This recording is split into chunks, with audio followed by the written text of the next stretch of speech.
날이 많이 더웠었는데 오늘은 비가 오려는지 날이 좀 많이 좀 선선해지는 느낌을 조금 받습니다. 지난 한 주 평안하셨습니까? 네. 이제 저는 오늘까지 말씀을 전하고 다음 주에는 또 여러분의 영적 아버님과 같은 구목사님 다시 오셔서 여러분과 함께 예배를 드리게 될 것입니다. 무사히 잘 영적 재충전하시고 돌아오시기를 바랍니다. 우리 옆에 있는 분들하고 잠깐 인사를 나눴으면 좋겠습니다. 뭐라고 하냐면 초대교회부터 지금까지 이제 우리 교회 역사 가운데 가장 많이 되어졌던 인사가 있는데 뭐냐면 주님이 함께 계십니다. 그런 인사입니다. 우리 같이 인사 나누겠습니다. 주님이 함께 계십니다. 네. 감사합니다. 네. 인천공항에서 비행기를 타고 1시간 20분을 동쪽으로 가면 후쿠오카 공항에 도착하게 됩니다. 거기에서 리무진과 철도를 갈아타면서 약 한 3시간 반에서 4시간을 가면 나가사키 북쪽에 있는 조그마한 아주 섬에 도착하게 됩니다. 그것이 어디냐면 히라도라고 하는 섬이에요. 히라도라고 하는 섬입니다. 그곳에는 일본 카톨릭 교회의 역사가 시작된 그런 요람이 있습니다. 바로 거기서부터 일본의 카톨릭 역사가 시작이 되었습니다. 옛날부터 일본은 원래 문을 닫고 있었는데 그런데 일본 중세를 넘어서 근세로 넘어가는 시대에 막부 시대에 오로지 나가사키만을 개항을 했습니다. 그곳에 서양 사람들, 처음에 포르투갈 사람들, 그 다음에 네덜란드 사람들이 정착을 하게 되었는데 그때 포르투갈 사람들에 의해서 복음이 전해졌어요. 사비에르라고 하는 이제 선교사를 통해서 복음이 전해졌는데 그곳이 바로 히라도라고 하는 나가사키 북쪽에 있는 그런 점입니다. 근데 그곳의 역사는 말할 수 없는 그런 아주 아이러니와 혼돈의 역사였습니다. 예수를 믿는다고 고백하면 다 죽였어요. 일본 막부 시대에. 그렇기 때문에 그들은 그때 순교한 사람들이 있었지만 그렇게 예수를 믿는다고 감히 고백하지 못하고 그저 그리스도인이 아닌 것처럼 숨어 사는 소위 말하는 숨은 그리스도인들이 있었습니다. 그들을 가쿠레 키리스탄이라고 불렀는데 이것은 포르투갈어에서 왔다 그래요. 그래서 가쿠레 키리스탄, 숨은 그리스도인의 역사가 259년이나 이 지역에 있었습니다. 여러분 혹시 침묵이라고 하는 유명한 소설을 있는데 보신 분이 계신지 모르겠습니다. 이 침묵이라고 하는 그 소설에 등장하는 그 지역이 바로 이 지역입니다. 그런데 이 1614년 도쿠가와 이에야스 시대부터 시작해서 1873년 일본이 완전히 개항하는 이 259년의 기간 동안에 이 숨은 그리스도인들은 자신이 그리스도인이라는 것을 표현할 수가 없었습니다. 그래서 그들은 자기가 불교도인 것처럼 가장을 하고 살았습니다. 그 유적들을 보면은요 아주 흥미로운데 그들이 그린 그림들이 있는데 이건 누가 봐도 관음보살의 그림이에요. 근데 그 뒤에 잘 보면 십자가가 이렇게 숨겨져 있습니다. 그래서 마치 불교도인 것처럼 그렇게 가혹한 박해를 피해 숨어 살았던 그런 기독교인들 공동체가 바로 있었던 것입니다. 또 멀리 볼 것도 없이 우리 휴전선을 넘어 북쪽을 보면 역시 지하교회가 있죠. 저는 지하교회 성도들과 컨택하는 그런 그룹의 NGO에 제가 이사장으로 봉사하고 있는데 그 소식을 들으면 정말 기가 막혀요. 그래서 그들이 어떻게 남한하고 접촉하는지 제가 이 설교 시간에 녹화가 되기 때문에 다 말씀을 드릴 수는 없지만은 컨택이 되고 있습니다. 그리고 예배를 실제로 숨은 예배를 드리고 있는데 참 이루 말할 수 없는 그런 상황들이 펼쳐지고 있다는 것이죠. 어쨌든 이 지구상에는 오늘 2016년 현재에 그들의 신앙을 지켜가기 위해서 애를 쓰는 그런 공동체가 존재하고 있습니다. 그런가 하면 정반대의 모습도 있지요. 제가 자료를 보니까 지난 2010년 뉴스에 놀라운 소식이 전파되었습니다. 미국의 매사추세츠의 덴버에 있는 한 성공회에서 있었던 일입니다. 그 교회는 2010년에 이제 우리 교회는 애완견, 강아지, 개를 말하죠. 애완견을 위한 예배를 갖겠다, 이렇게 공개적으로 선언을 했습니다. 그래서 개들이 천당에 갈 수 있는 가능성을 높여주겠다는 겁니다. 그래서 그 예배는 매월 세 번째 주일은 이 견공과 함께 예배를 드려요. 뭐라고까지 말하냐 하면 이 개들도 말할 자유가 있다. 예배 시간에 개들이 짖는 것도 자유가 있다는 거예요. 그러면서 이렇게 견공과 함께 드리는 예배를 갖기도 했습니다. 이처럼 오늘날 수많은 사람들이 진정한 교회는 무엇일까? 예배는 무엇일까? 이런 문제를 놓고 혼란스러운 것을 경험하게 됩니다. 여러분, 얼마 전에 서울시청 앞에서 있었던 퀴어 축제도 그렇죠. 과연 무엇이 진정한 그리스도인이며 우리는 어떠한 입장을 갖고 살아야 되는가? 우리가 아는 것을 넘어서는 수많은 질문과 도전들이 오늘 한국 교회 앞에 놓여 있다고 말씀을 드릴 수가 있습니다. 어떤 분들은 이렇게 말합니다. 교회는 이래야 돼. 이게 교회야 라고 아주 자신 있게 말씀을 하십니다. 그런데 가만히 들어보면 그것은 어떤 동호회에서 요청되는 그런 덕목이지 진정한 교회의 모습이 아닐 경우가 많습니다. 이처럼 우리는 교회를 사회단체나 동호회 모임과 다른 그 어떤 것으로 이해를 해야 되겠는데, 그러면 과연 교회는 무엇인가? 이런 질문이 오늘날 한국교회에 어쩌면 가장 중요한 질문이 아닐 수가 없는 것입니다. 그 대답은 내 경험에 있지 않습니다. 내 취향에 있지 않다는 말씀입니다. 그 대답은 하나님이 우리에게 직접 말씀해 주고 계시는 성경에 있는 줄로 믿습니다.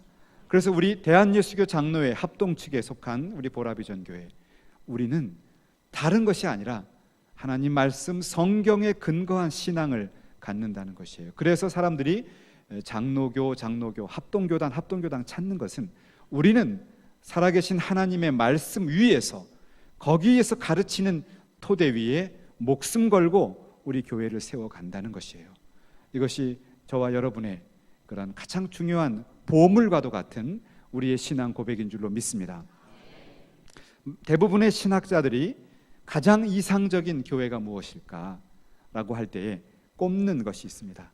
그것은 초대교회입니다. 바로 신약에 나타난 초대교회 공동체가 가장 이상적인, 가장 바람직한 교회다, 이렇게 말을 하고 있어요.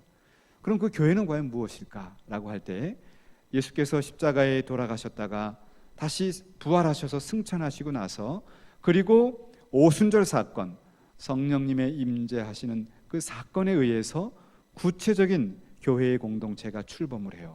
그것이 바로 유명한 사도행전 2장에 등장하는 교회의 모습입니다. 그런데 이 교회의 그 모습이 무엇일까라고 할 때 이 사도행전 2장에 등장하는 교회를 말해요. 서로 성도들이 서로 모이기에 힘쓰고 또 모여서 기도하고 또 모여서 예배하면서 사람들의 수가 점차 늘어나게 되고 사람들이 칭찬하는 교회의 모습이 사도행전 2장입니다. 아주 유명하지 않습니까? 그래서 우리 종교개혁자 존 칼빈은 이 사도행전 2장에 등장하는 교회를 그리스도의 왕국이 살아있는 그림과도 같이 그려졌다, 이렇게 표현하고 있습니다. 그래서 오늘은 사도행전 2장, 특별히 그 가운데 제가 주목하고자 하는 것은 42절인데요. 42절의 말씀을 중심으로 멋진 교회, 바람직한 교회, 이상적인 교회는 무엇인가 같이 은혜를 나누어 보기를 원합니다. 이 말씀을 잘 보시면 이 2장 42절은 크게 네 가지 덩어리로 되어 있는 것을 우리가 보게 됩니다. 그것은 뭐냐 하면 그들이 사도의 가르침을 받고 서로 교제하고 떡을 떼고 오로지 기도하기를 힘쓴다, 이렇게 네 가지가 나와 있는 것을 보게 됩니다. 우리말 성경을 보시면은 오로지 기도하기 힘쓴다라고 해서 오로지라고 하는 단어가 맨 마지막 네 번째 명사인 기도하는 데 붙어 있습니다. 그런데 원래 이 사도행전을 기록했던 누가가 이 기록한 언어는 한글이 아니죠. 그리스어, 헬라어로 기록을 했고 이것이 영어로 번역이 됐고 또 이제 한글로도 사용이 되어지는데 이 헬라어의 어순을 보면 영어나 마찬가지로 목적어가 먼저 나오고 그리고 동사가 나오고 주어 동사가 나오고 목적어가 나옵니다. 그래서 이 문장을 잘 보면 그걸 수식하는 언어가 즉 수식어가 어디에 걸리는가를 잘 보셔야 돼요.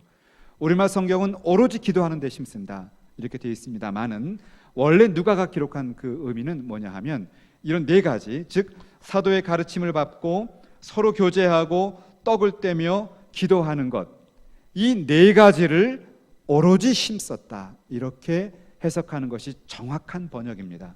그래서 우리는 진정한 교회는 이 네 가지를 힘껏 온 마음과 정성을 다해서 힘쓰는 것이 진정한 교회의 모습이다 이렇게 말할 수가 있습니다. 그런데 종교개혁 전까지는 이 말씀을 이렇게 해석할 수가 없었어요. 로마 카톨릭 교회는 4세기 5세기에 성 제롬이라고 하는 분이 번역한 불가타 혹은 벌게이트라고 하는 라틴어 성경을 가지고 있었습니다. 그 성경을 읽었어요. 그런데 그 성경은 원래 이 사도행전이 처음 기록된 그 언어가 아니에요. 한번 다시 제롬이 번역한 건데 거기에 보면 이것이 세 가지로 되어 있습니다. 사도의 가르침과 떡을 떼는 교제와 기도 이렇게 셋으로 나뉘어져 있어요. 차이가 뭐냐 하면 교제와 떡을 떼는 것이 하나로 붙어버렸어요. 그래서 로마 카톨릭 교회는 이 중요한 교회의 본질을 네 개로 보지 않고 세 개로 보았던 겁니다.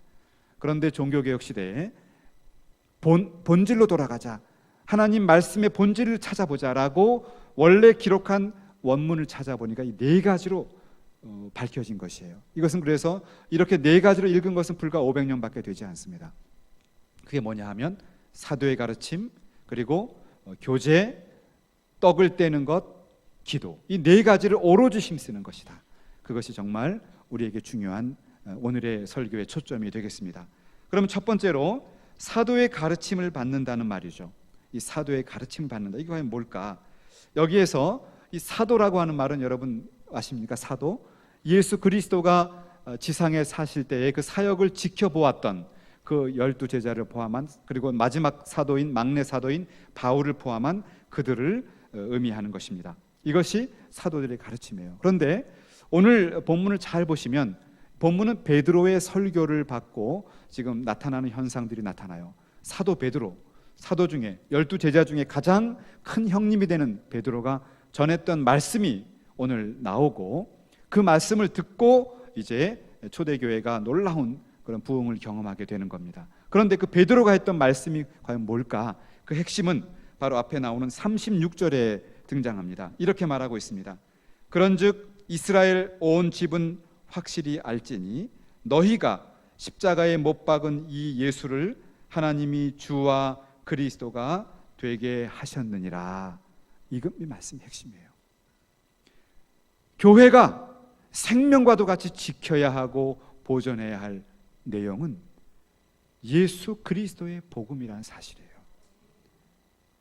유대인들은 그 예수를 알아보지 못했지만 그래서 로마 병정에 의해서 십자가에 못 박혔지만 십자가에 죽으시고 부활하셔서 다시 하늘로 올라가셔서 우리의 구원자가 되시고 우리의 주가 되시는 그 예수 그리스도가 교회의 중요한 보배와도 같은 존재라는 사실입니다. 그런데 이 예수 그리스도가 하늘로 올라가셔서 하늘로부터 하나님 우편에 앉아 계시면서 하나님 아버지로부터 그의 성령을 우리에게 보내주셨습니다.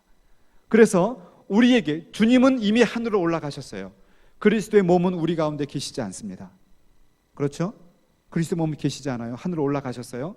그런데 하나님 우편에 앉아 계시면서 그리스도께서 성령을 하나님으로부터 받아서 우리에게 보내주셨어요. 그래서 예수님이 뭐라고 말합니까? 제자들에게 내가 너희를 떠나가는 것이 더 너희에게 유익하다. 내가 하늘로 올라가면 이제는 내가 아버지로부터 성령을 받아서 그 보혜사 성령을 너에게 보낼 것이다. 이렇게 주님이 말씀하신 겁니다. 주님이 이 땅에 계시면 물론 좋겠죠. 여러분, 그건 제한됩니다. 제한된다는 말은 육신으로 이 땅에 계시면 그 주님이 계시는 반경, 우리 시각으로 보이는 그 가운데 있는 사람만 주님을 볼 수 있어요. 그런데 하늘로 올라가셔야, 이제 성령을 우리에게 보내주셔야 영적으로 전 세계에서 주님을 만날 수가 있는 겁니다. 그래서 성령이 계신 것이 유익하다는 말이에요. 성령께서 우리와 함께 계신 줄로 믿습니다. 그런데 이제 이 사도의 가르침 가운데 또 뒤에 가면 에베소서, 사도 바울이 적은 에베소서가 나오는데요. 거기 가면 또 이런 말이 나와요. 한번 찾아볼까요? 한번 우리 에베소서를 잠깐 찾아보십시다. 1장 22절입니다. 에베소서. 이것도 사도의 가르침이라고 할 때 그 사도 바울의 가르침이에요. 에베소 1장 22절과 23절인데요. 우리 다 같이 한 목소리로 읽어보실까요? 시작. 또 만물을 그의 발 아래에 복종하게 하시고 그를 만물 위에 교회의 머리로 삼으셨느니라. 교회는 그의 몸이니 만물 안에서 만물을 충만하게 하시는 이의 충만함이니라. 아멘. 자, 이 사도의 가르침 중에 중요한 것이 나오는데 뭐냐 하면, 하늘로 올라가신 그리스도께서는 이제는 만왕의 왕이 되시고 만주의 주가 되시는데, 그가 뭐의 머리가 된다라고 말하고 있어요. 뭘까요? 교회예요. 교회. 하늘로 올라가셔서 온 세상을 통치하시는 그 만군의 주 하나님, 주님은 교회의 머리가 된다는 거예요. 우리는 그리고 그의 몸이 된다는 사실입니다. 이게 굉장히 중요한 진리예요. 그래서 이제 우리는 이 땅을 살아가면서 머리 되시는 그리스도를 바라보면서 그리스도가 주시는 그 힘과 능력으로 이 땅을 살아갈 때 늘 승리하게 될 줄로 믿습니다. 그것이 우리의 정체성이에요. 세상의 그 누구도 그리스도와 붙어있는 우리로부터 빼앗아갈 수가 없어요. 그래서 로마서 9장에서 또한 바울은 그렇게 말합니다. 기품이나 높음이나 그 어떤 세상의 무엇도 우리를 주 예수 그리스도에서 빼앗아갈 수 없느니라. 우리는 그리스도의 몸이 되어버린 거예요. 성령의 능력으로 그리스도에게 본드처럼 붙어버린 겁니다. 아무도 빼앗아갈 수 없어요. 그런데 이 몸에는 여러 지체가 있습니다. 어떤 지체는 늘 앞에 반짝반짝거려요. 눈입니다. 어떤 지체는 늘 냄새나는 이 땅바닥만 딛고 다녀요. 발이에요. 만약에 발이라고 하는 지체가, 몸이 나는 억울하다, 나도 안인섭이라고 하는 인간의 한 부분이에요, 왜 나는 냄새나는 땅바닥만 밟고 다니냐, 나를 눈 옆에다가 붙여달라, 만약 이렇게 했다고 합시다. 발이 눈 옆에 붙어 있습니다. 정상적인 생활이 될까요? 안 될까요? 안 되죠. 우리에게는 각각 적재적소에 몸의 지체가 붙어서 건강한 생활을 할 수가 있는 것입니다. 마찬가지로 교회 안에도 여러 가지 직분이 있습니다. 목사, 장로, 권사, 집사, 그리고 성가대원, 교사, 기타 등등 다양한 직분들이 있어요. 그 직분의 높낮이라는 것보다는 그 직분이 갖고 있는 직능이에요. 하나님 맡겨주신 그 직분을 자신이 최선을 다해서 감당할 때 우리 몸은 건강하고 정상적인 몸이 되는 것입니다. 여러분이 교회에서 어떤 직분을 맡고 계시든 그 직분을 하나님이 주신 줄로 믿고, 그리고 그것을 잘 감당해야 머리 되시는 그리스도의 몸을 건강하게 유지할 수 있다는 것을 믿고 최선을 다하시기를 바랍니다. 그것이 교회의 비밀이에요. 제가 볼 때 우리 보라비전 교회는 그러한 역할이 잘 되는 교회로 믿습니다. 왜냐하면 모습을 보면 알아요. 제가 싹 이렇게 주일날 올 때마다, 예배 드릴 때마다 보면 인상 쓰면서 오늘 또 뭐 얘기하려나, 이런 분들이 별로 안 보여요. 그래서 감사한 일이죠. 그 말은 여러분 마음이 이미 말씀을 받을 준비가 되어 있다는 것이고 건강한 교회라고 하는 반증입니다. 그런 교회에 속한 것을 감사하시기를 바랍니다. 그 다음에 두 번째 교회의 요소는 교제라는 것입니다. 교제. 이 교제라고 하는 말을 여러분이 잘 아는 말로 바꾸면 코이노니아라는 단어예요. 원래 코이노니아라는 단어가 사용된 겁니다. 그런데 이 교제라고 하는 것은 자칫 잘못하면 오해하기가 쉬워요. 야, 우리 교제하자. 우리 맛있는 거 먹으면서 교제하자. 우리 놀면서 교제하자. 물론 그것도 교제가 됩니다. 그런데 여기서 말하는 교제는 그 이상의 의미를 담아내고 있습니다. 자, 이 교제가 무엇인가를 여기 쓴 단어를 더 깊이 보려면 성경 몇 군데를 더 찾아봐야 되는데요. 똑같은 어근을 갖는 단어가 사용된 것이 로마서 15장 26절에 등장합니다. 거기를 제가 읽어드리겠습니다. 이는 마게도냐와 아가야 사람들이 예루살렘 성도 중 가난한 자들을 위하여 기쁘게 얼마를 동정하였느니라, 이렇게 나오는데 여기서 우리말 성경은 동정하였느니라 이렇게 적고 있습니다. 이렇게 번역을 했어요. 그런데 원래 코이노니아라고 하는 어근이 사용된 단어를 그렇게 번역한 겁니다. 같은 뜻이에요.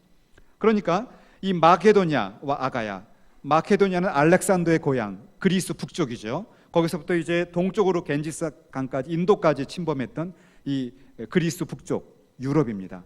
그리고 그 지역에 있는 성도들이 예루살렘 성도, 예루살렘은 팔레스타인 지역이죠. 이 그리스에 있는 성도들이 팔레스타인에 있는 성도들이 기근을 만나서 가난하니까 그들을 위해서 기쁘게 얼마를 동정하였다. 기쁘게 헌금, 구제, 선교했다는 거죠. 그 단어가 코이노니아는 단어입니다. 근데 그 당시를 이 초대교회를 보면 이 그리스인과 즉 헬라인과 유대인의 갈등은 말할 수 없는 반목이에요.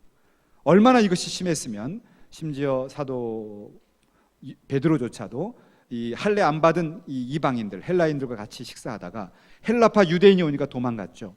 그것을 놓고 바울이 갈라디아 2장 2절에서 그를 책망한 기록이 나옵니다. 그 정도로 이 유대인들은 헬라인들을 아주 야만인스럽게, 아주 정말 같이 상종, 같이 밥도 먹지 못할 사람으로 봤어요. 그 정도로 인종적인 차별을 받았던 것이 그리스인들입니다. 그런데 그런 그리스인 기독교인들이 자신을 차별했던 그 유대인들, 예루살렘에 있는 유대인들이 어려움을 당하니까 기꺼이 선교 구제 헌금을 가지고 그들을 도운 것을 말합니다. 이것이 코이노니아입니다. 교제. 자, 한 군데 더 보면 로마서 15장 26절 그리고 고린도후서 8장 4절 이런 데 나오는데요. 고린도후서 8장 4절은 이렇게 나옵니다. 이 은혜와 성도 섬기는 일에 참여함에 대하여 우리에게 간절히 구하니, 이렇게 나와요. 은혜와 성도 섬기는 일에 참여한다는 단어가 역시 코이노니아라는 단어가 사용됩니다. 그 다음에 또 고린도후서 9장 13절을 보면 이 직무로 증거를 삼아 너희의 그리스도의 복음을 진실히 믿고 복종하는 것과 저희와 모든 사람을 섬기는 너희의 후한 연보로 인하여, 이 연보라는 말이 또 코이노니아라는 단어입니다. 다 종합해 보면 뭡니까? 그냥 우리 기분 좋게 한번 교제하는 정도가 아니라 정말 어려움이 있고 고난을 당하고 있는 이웃, 그런 성도, 그런 우리의 교인들이 있을 때 그들을 위해서 기꺼이 헌금하고 구제하고 봉사하는, 선교하는 것, 그것이 교제입니다. 그런 것이 초대교회의 진정한 모습이었다. 그래서 여러분들은 북한에 있는 고난당하는 성도들, 또 멀리 선교지에 있는 그런 교회들, 또 어려움과 가난이 있는 성도들을 돕고 섬기는 일에 기꺼이 섬기시기를 간절히 바랍니다. 그것이 교회의 아름다운 모습이라는 겁니다. 그 다음에 세 번째는 떡을 떼며라는 단어예요. 떡을 떼며. 이 떡을 떼며라는 말을 성경을 잘 보면 전형적인 성찬식의 용어입니다. 즉 성찬식을 거행하는 거예요. 여러분, 성찬이 뭡니까? 떡과 잔을 가지고 여러분이 먹고 마시는 거죠. 그게 뭡니까? 그것은 뭐냐 하면 이것은 내 몸이다, 이것은 내 피다 라고 주님이 제정하신 것이에요. 성찬식을 만든 분은 목사님이 아니고 신학자가 아닙니다. 예수님이에요. 예수님 직접 성찬식을 만들면서 이것을 내가 올 때까지 지켜라 라고 명령하셨어요. 그럼 성찬식이 뭐길래 우리가 지켜야 하느냐? 굉장히 중요한데 간단히 정리하면 이렇게 말할 수 있습니다. 자, 성찬식에서 우리가 떡과 잔을 먹습니다. 포도주를 마셔요. 이것은 그냥 눈에 보이는 떡과 잔이지만 떡과 잔을 먹을 때에 실제로 그리스도께서 이 자리에 함께 하신다는 사실이에요. 그리스도는, 제가 아까 뭐랬습니까? 그리스도는 지금 부활 승천하셔서 어디에 계십니까? 그리스도의 육신은 어디에 계세요? 육체는 하늘에 계시죠. 하나님 우편에 계셔요. 육체는 영적으로 우리와 함께 계시지만 육체는 하늘에 계세요. 그런데 육체에 계신 그리스도가, 그래서 육신이 우리가 성찬을 거할 때, 떡과 잔을 먹고 마실 때 그 떡과 잔과 더불어서 그리스도의 육신이 영적으로 이 자리에 임재하시는 거예요. 성찬이 중요한 것은 그리스도가 실제로 우리와 함께 거하시는 겁니다. 제가 아까 처음에 인사 나눌 때 뭐라고 인사를 나누라고 했습니까? 주님이 함께 계십니다. 주님이 함께 계시다는 말은 그냥 우리 기분 좋으라고 그냥 뭔가 좀 긍정적으로 사고하라는 그런 이야기가 아니에요. 실제로 그리스도께서는 우리와 함께 계십니다. 우리가 성찬을 거할 때, 우리가 예배를 드릴 때 하나님이 우리와 함께 계신 줄로 믿습니다. 지금 이 자리에도 하나님께서 우리와 함께 계시면서 여러분의 마음을 헤아리시면서 여러분이 가지고 있는 그런 기도의 제목과 아픔들, 여러분이 겪고 있는 그런 고통들을 보시면서 우리 성령께서 여러분을 위로하시고 새로운 힘을 주실 줄로 믿습니다. 그다음 마지막 단계는 뭐냐 하면 기도에 힘쓰는 겁니다. 교회의 아름다운 모습은 기도에 힘쓰는 모습이에요. 왼쪽에 보니까 어디죠? 이쪽인가 저쪽인가 보면 우리 월삭 기도라는 거 편말이 있죠, 그죠? 여러분 늘 한 달에 한 번씩 이렇게 월삭 기도를 드리는 걸로 제가 알고 있습니다. 또 새벽 기도를 통해서, 금요 철야 기도를 통해서, 수요 기도 예배 혹은 수요 기도회를 통해서 늘 우리는 하나님께 기도를 드리고 하나님을 경배합니다. 이 기도가 굉장히 중요한 교회의 본질적인 모습이라는 것입니다. 그런데 이 교회가 무엇일까? 기도가 무엇일까? 교회와 기도가 무슨 관계가 있는가라고 할 때 중요한 것이 하나 있습니다. 자, 그리스도께서 십자가에 돌아가셨습니다. 그리고 부활하셨어요. 하늘로 올라가셨다 그랬습니다. 하늘로 올라가셔서 그리스도가 무슨 일을 하고 계실까요? 하나님의 오른편에, 성부 하나님 오른편에 그리스도가 앉아 계신데 그러면서 무엇을 하고 계실까요? 거기에 중요한 기도와 관계되는 중요한 핵심 요소가 들어 있습니다. 자, 우리 로마서 8장 34절을 한번 찾아봅시다. 로마서 8장 34절.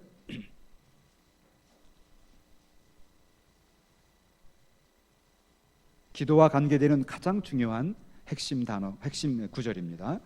로마서 8장 34절 한 목소리로 읽겠습니다. 시작. 누가 정죄하리요? 죽으실 뿐 아니라 다시 살아나신 이는 그리스도 예수시니 그는 하나님 우편에 계신 자요 우리를 위하여 간구하시는 자시니라. 자, 제가 질문을 드립니다. 다시 살아나신 이는 예수시니, 그리스도 예수시니 그는 하나님 우편에 계시다 그랬죠. 그런데 거기서 그가 하시는 일이 뭡니까? 우리를 위해서 간구하는 일이에요. 얼마나 놀라운 일입니까? 다시 부활하셔서 하늘에 올라가신 주님이 하시는 일이 저와 여러분이 드리는 기도를 다 받으셔서 하나님께 전해드리는 일이에요. 대언자라고 하는 겁니다.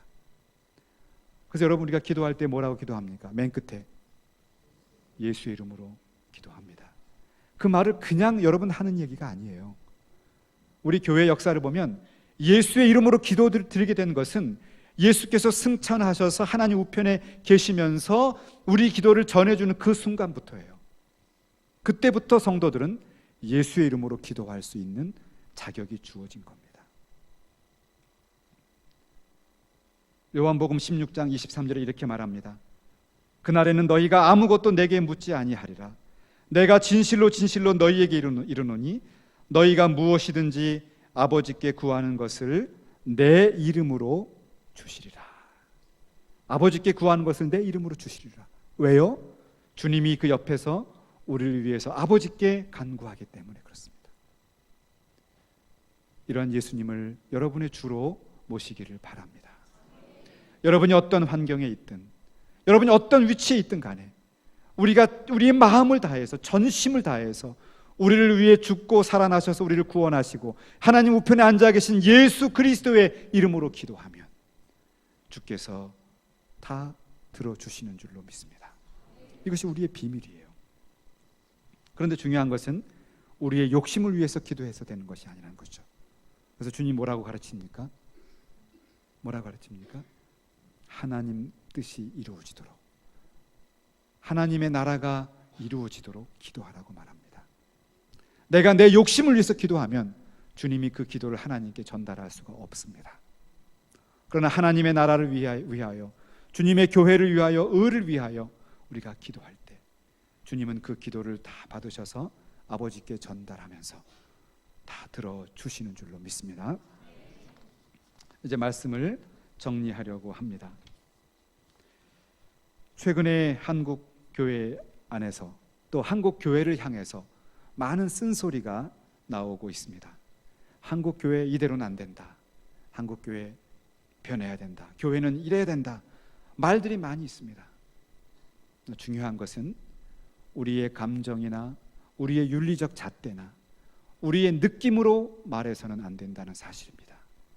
성경이 말하는 교회, 성경이 분명히 가르치는 교회의 그 모습이 우리의 목적이 되어야 할 줄로 믿습니다. 그것은 바로 초대교회에 등장하는 교회였습니다. 누가가 기록한 것처럼 사도의 가르침을 받고 교제에 힘쓰며 그리고 떡을 떼는 성찬을 거행하며 예배드리고 그리고 기도하는 것이었어요. 그걸 다시 풀어 말하면 사도가 전해준 대로 예수 그리스도 중심에 예수 그리스도를 믿고 따르는 자들의 그의 몸된 지체로서의 교회가 회복되어야 합니다. 우리는 또한 교제, 즉 구제하고 선교하고 베풀면서 진정한 코이노니아를 이루어야 합니다. 또한 우리는 성찬을 거행하면서 예배하면서 살아계신 하나님 예수 그리스도와의 만남이 이루어져야 합니다. 그것이 교회입니다. 또한 교회는 예수의 이름으로 기도하는 곳입니다. 그래서 주님은 교회를 기도하는, 만민의 기도하는 집이라고 가르쳐 주었습니다. 이러한 교회의 모습을 회복해야 되겠습니다. 그러면 이것을 우리가 어떤 방법으로 이러한 교회를 아름답게 만들어갈 수 있을까? 오늘 설교의 결론입니다. 그것은 바로 사도행전 2장 37절과 38절에 있는 내용입니다. 제가 읽어드립니다. 저희가 지금 이 말은 베드로가 한 설교입니다. 베드로가 한 설교를 듣고 저희가 이 말을 듣고 마음에 찔려 베드로와 다른 사도들에게 물어 가로되 형제들아 우리가 어찌할꼬.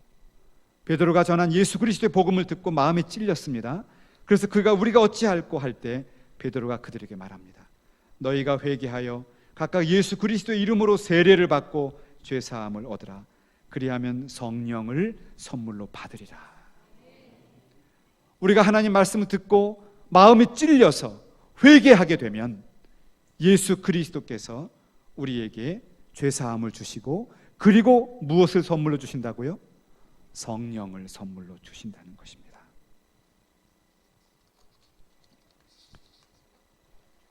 바라기는 우리 사랑하는 보라비전교회 성도 여러분이 이 예수 그리스도를 여러분 마음에 모시기를 바랍니다. 사도 요한이 말합니다. 볼지어다 내가 문 밖에 서서 두드리노니 누구든지 내 음성을 듣고 문을 열면 내가 그에게로 들어가 그로 더불어 먹고 그는 나로 더불어 먹으리라. 하나님이 요한을 통해 약속하셨어요. 누구든지 문을 열면, 문을 여는 것은 우리가 할 일입니다. 이 시간 다 마음의 문을 여시기를 바랍니다. 그러면 주께서는 우리 마음에 들어오십니다. 그러면 우리의 모든 죄가 다 사하여지고 그리고 성령께서 우리 안에 충만하게 되십니다. 그 성령의 능력으로 살게 되면 이제는 내가 사는 것이 아니라 그 성령의 능력으로 모든 세상의 세파를 맞서면서 승리하면서 살 수가 있습니다. 그러한 놀라운 축복을 받고 이제는 멋있고 힘있게 승리하며 살아가시는 보라비전 교회 성도들이 다 되시기를 우리 주 예수의 이름으로 축원합니다. 기도하겠습니다. 사랑의 주님 감사합니다. 오늘 이 아침에 말씀을 묵상했습니다. 진정한 교회, 아름다운 교회, 멋진 교회는 무엇일까? 그 교회는 사도의 가르침을 받아서 그 사도의 가르침대로 예수 그리스도 중심의 아름다운 교회를 이루고 또한 교제를 함을 통하여, 즉 구제와 선교와 섬김과 나눔을 통해서 사랑스러운 공동체를 이루어가고, 또한 떡을 떼는 것을 통하여, 즉 성찬과 예배를 통하여 하나님을 만나고 그리스도의 임재를 경험하고 그리스도가 함께 계심을 체험하는 놀라운 공동체이며, 또한 기도하기를 힘쓰는 공동체, 늘 예수의 이름으로 지금도 하나님 우편에서 우리 기도를 들으셔서 하나님께 전달하시는 중보자 되시는 예수 그리스도를 믿음으로 예수의 이름으로 기도하는 기도의 공동체로 회복되어야 할 줄로 믿습니다. 하나님, 이 말씀대로 우리 보라비전 교회가 그런 교회가 된 줄로 믿습니다. 앞으로 더욱 그런 교회가 되기 위해서 힘쓰고 애쓰는 성도들이 되기를 바랍니다. 하나님, 그러기 위해서는 우리 마음의 문을 활짝 열고 예수 그리스도가 우리 안에 들어오실 수 있도록 날마다 우리 마음을 열고 주 앞에서 겸손하고 진지하고 정직하게 살아가는 주의 성도들 될 수 있도록 은혜를 베풀어 주시옵소서. 감사드리며 우리 주 예수 그리스도의 이름으로 기도하옵나이다. 아멘.